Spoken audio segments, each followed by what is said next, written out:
Okay, welcome to the second video, and we're looking at web hosting. Again, lots of web hosts out there. You could spend weeks, months looking at the different packages out there.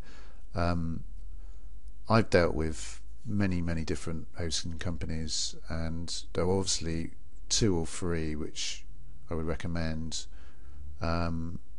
I actually resell, our company resells hosting. We have our own hosting here in the UK. But for starting up, if you're going to be doing internet marketing, you're going to be probably setting up lots of different websites and different domains. So you need a package that enables you to be able to just point your domain name to your web host and set up a new web space without having to pay extra all the time.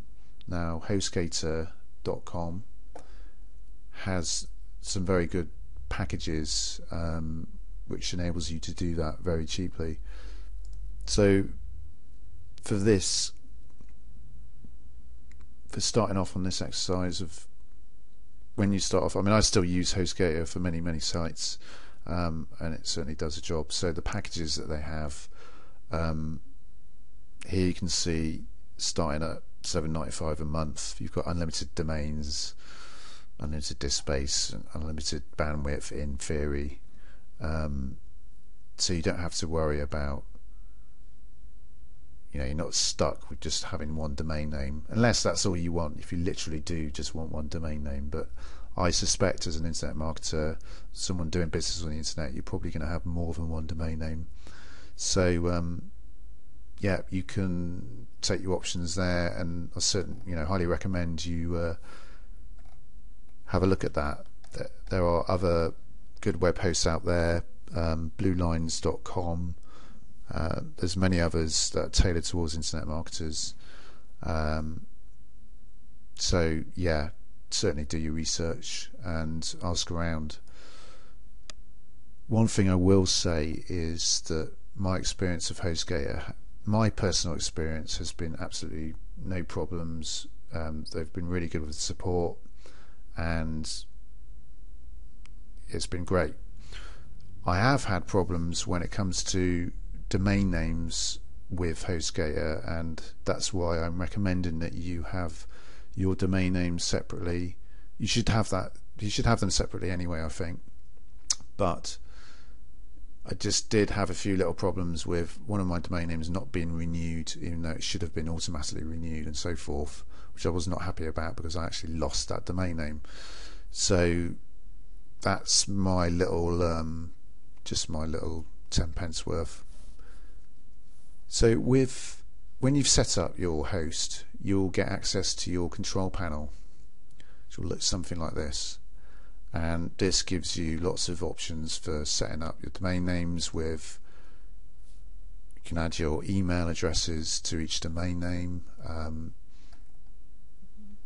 It's your control panel.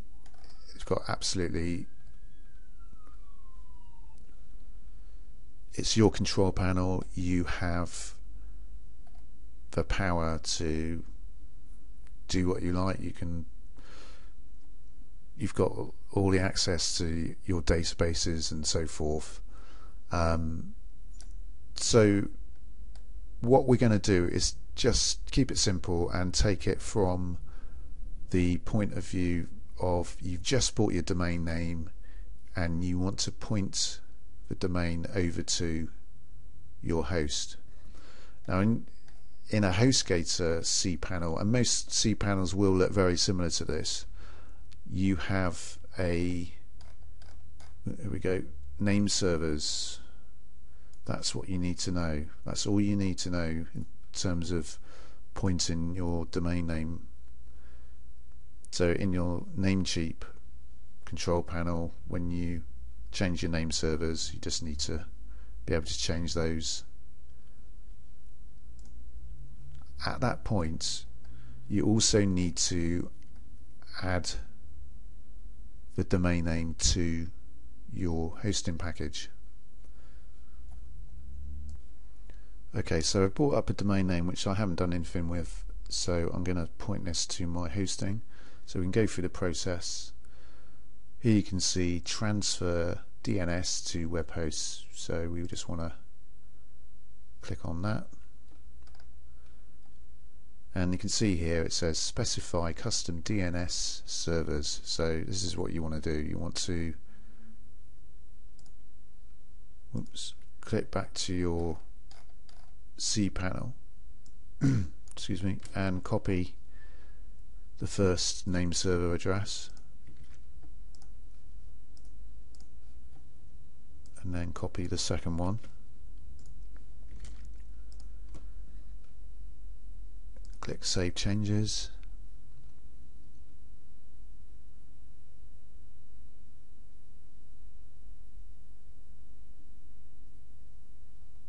okay, so I'm done. That's all I need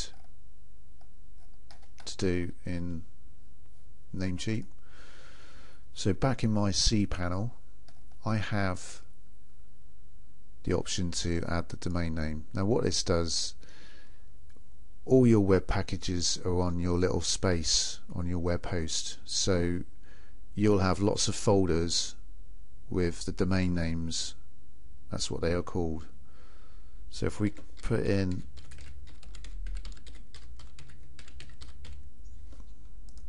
you put the domain name in without the prefix of HTTP, www, all that stuff. You just put the domain name.com or whatever it is. It sets up an FTP for you, so you can directly access that folder, that web space on your server if you like. I'm just going to create a password. That's it's okay. Should really try and make it more secure. Okay, I click Add Domain.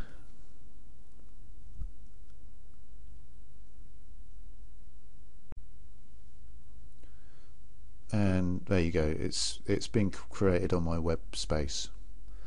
Now, if I were to go into my FTP program, I could connect and I would see a folder there.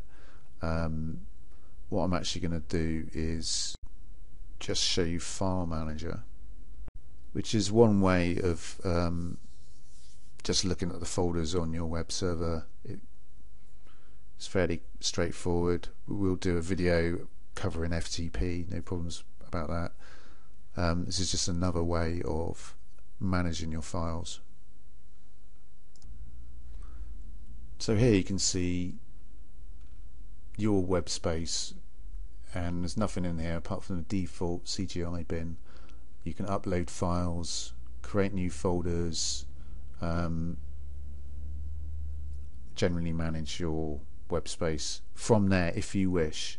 Most people prefer just to use FTP to drag folders across, and that's probably the way to go. But if you happen to be in your cPanel, File Manager does the trick. So we have the web space set up, we have the domain name pointing to the web space. You're not going to be able to see much straight away. Normally it's very quick, but they do say it takes 24 hours for the name servers to change over, so you may need to just make a cup of tea and come back to it. And but that is essentially it. That's pointing the domain name to your web host, connecting it up, and then the next stage is putting your files on your server, which we can do in the next video covering FTP.